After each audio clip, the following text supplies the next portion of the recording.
El día de hoy vamos a hablar de una de las sinfonías más innovadoras y revolucionarias de la historia de la humanidad. Estoy hablando, por supuesto, de la tercera sinfonía en mi bemol mayor de Ludwig van Beethoven. Comencemos. Vamos a comenzar recordando que esta sinfonía fue compuesta durante el clasicismo musical, una época en la que dominaba la música de compositores de la talla de Wolfgang Amadeus Mozart, Franz Joseph Haydn y Antonio Salieri, entre muchos otros. En aquella época los tratados de armonía se tomaban muy en serio. Por ejemplo, si alguna obra contenía disonancias, estas debían de resolverse de acuerdo a lo indicado en dichos tratados de armonía. Además, la música de ese periodo tenía una estructura muy bien definida y organizada, motivo por el cual la música de ese periodo tenía un sonido muy bello, muy hermoso e incluso muchos dirían muy simétrico. La tercera sinfonía de Beethoven tuvo algunos problemas de recepción durante su estreno. Uno de esos principales problemas fue su excesiva duración de aproximadamente 50 minutos. Recordemos que una sinfonía típica del clasicismo tiene una duración aproximada de entre 20 y 30 minutos. Incluso había sinfonías que duraban menos de ese intervalo de tiempo. Ahora bien, no fue ese el único problema de recepción que tuvo la tercera de Beethoven. También se encontró con que tenía muchas disonancias sin resolver de acuerdo a lo indicado a los tratados de armonía, lo cual fue del desagrado de muchas personas.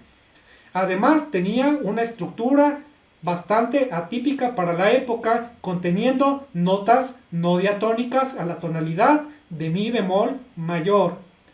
Vamos a estudiar qué fue lo que inspiró a Beethoven a componer una obra tan desafiante, tan revolucionaria, tan innovadora e incluso, diría yo, tan rebelde para la época. Recordemos que en aquella época dominaba la monarquía absoluta en Europa, es decir, la gente de la clase social dominante que estaba en el poder debía de ser tratada como si fueran dioses, mientras todas las demás personas eran tratados como seres inferiores que debían estar al servicio de esta monarquía absoluta y deberían de adorarlos y respetarlos en su máximo esplendor en todo el tiempo. Esto fue claramente del desagrado de Ludwig van Beethoven. Vamos a recordar la anécdota de cuando Beethoven conoció al escritor y dramaturgo alemán Johann Wolfgang Goethe. La anécdota dice así: cuando el poeta y el músico iban caminando tomados del brazo, se aproximaba la pareja imperial austriaca.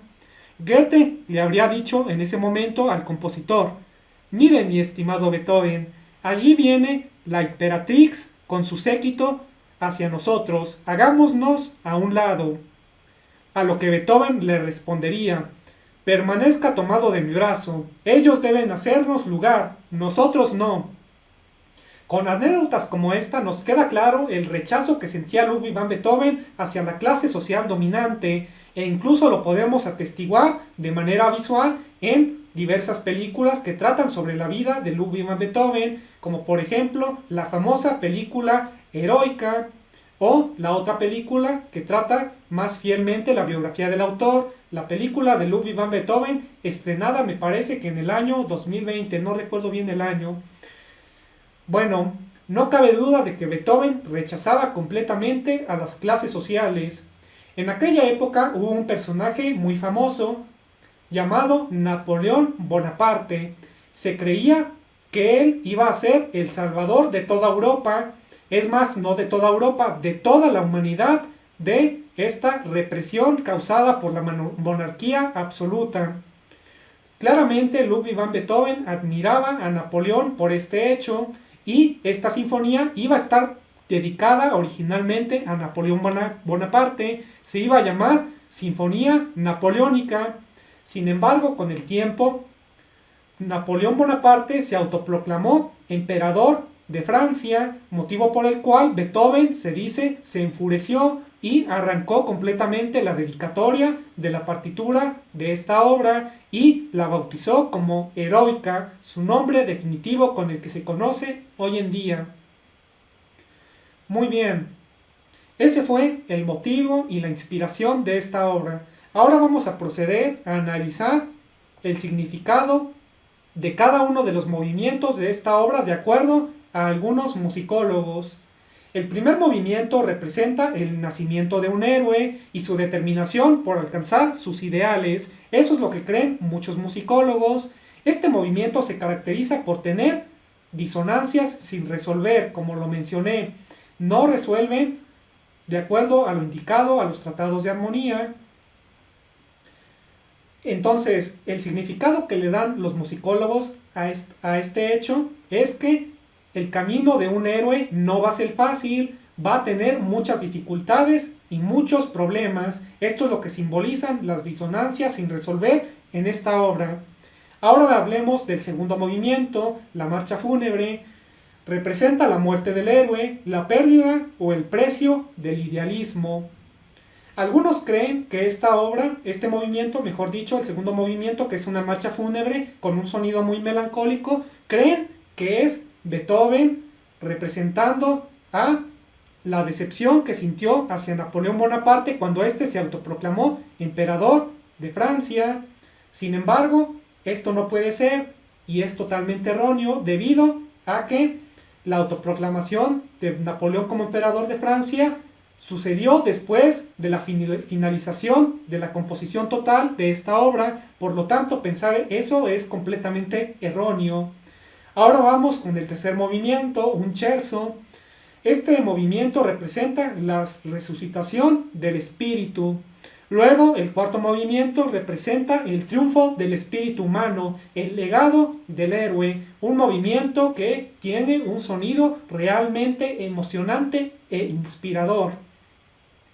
Es importante mencionar que a lo largo de los años y conforme más se fue conociendo acerca de la vida de Ludwig van Beethoven, surgieron otras interpretaciones.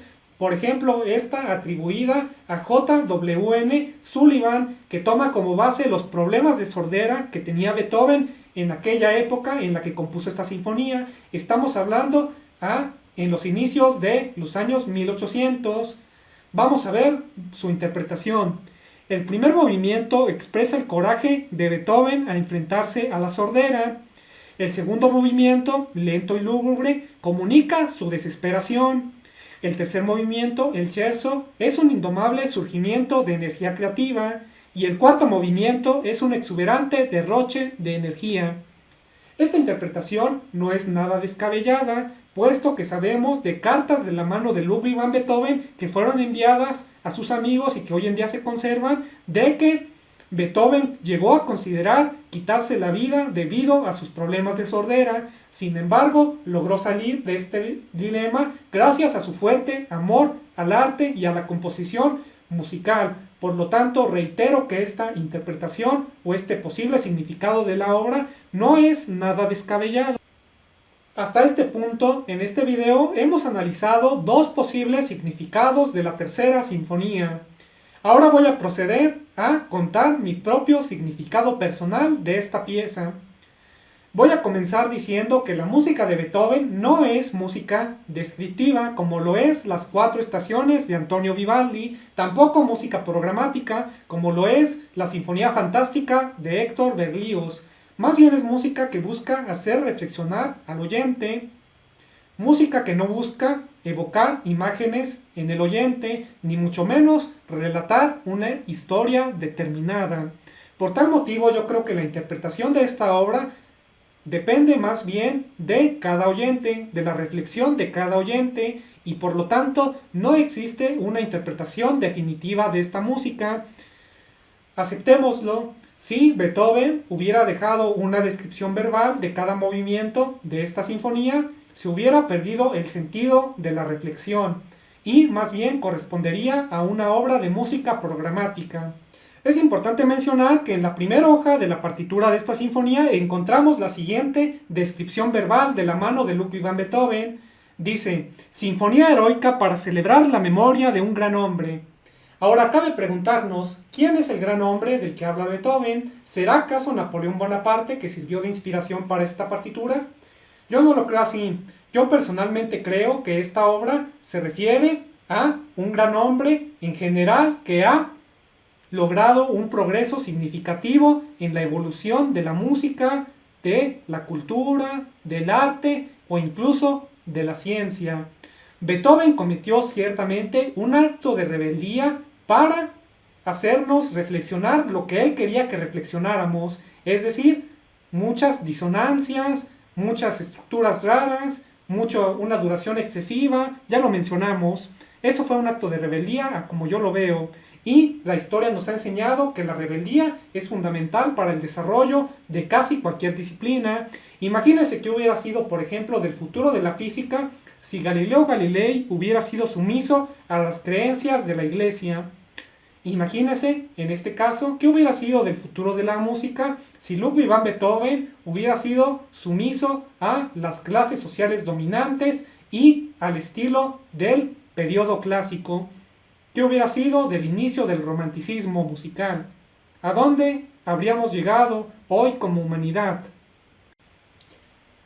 Voy a finalizar este video recomendando algunas interpretaciones disponibles en la discografía que me parecen excepcionales de la tercera sinfonía de Ludwig van Beethoven. Voy a comenzar recomendando la grabación de 1963 de Herbert von Karajan con la Orquesta Filarmónica de Berlín. Sin lugar a dudas, es uno de los puntos fuertes de su ciclo completo de sinfonías de Beethoven que grabó para Deutsche Grammophon en la década de los 60. Una interpretación realmente sobresaliente con un sonido heroico que no decepcionará a nadie. Ahora voy a recomendar la grabación de Otto Klemperer dirigiendo la Orquesta Filarmonía, una interpretación realmente maravillosa de la tercera sinfonía. No cabe duda de que la Filarmonía acertó completamente al asignar a Klemperer como su director titular después de la salida de Karajan. Ahora voy a recomendar la interpretación de la Orquesta Sinfónica de Pittsburgh bajo la dirección de Manfred Honeck. Una interpretación con una calidad de audio excepcional que no va a decepcionar a nadie y una calidad interpretativa de igual manera sobresaliente. Ahora recomendaré la que personalmente es mi interpretación favorita. Estoy hablando de la Orquesta Symphony of the Air, que en realidad es la Orquesta Sinfónica de la NBC de Arturo Toscanini bajo la dirección de Igor Markevich. Una interpretación que personalmente es mi favorita debido a lo magnífico que suena el primer movimiento. Tiene un sonido realmente heroico y emocionante. Ahora, finalmente voy a recomendar la interpretación que para mi gusto personal contiene la mejor marcha fúnebre que se ha grabado jamás. Estoy hablando de la interpretación de la Orquesta de Cleveland bajo la dirección de George Searle. Sin lugar a dudas, la mejor interpretación que he oído de la marcha fúnebre. Esta es una interpretación que no va a decepcionar a nadie y recomiendo escuchar al menos una vez en la vida. Con esto finalizo este video. Muchas gracias por haberme acompañado en esta profunda y seria reflexión acerca de la tercera de Beethoven. Muchas gracias.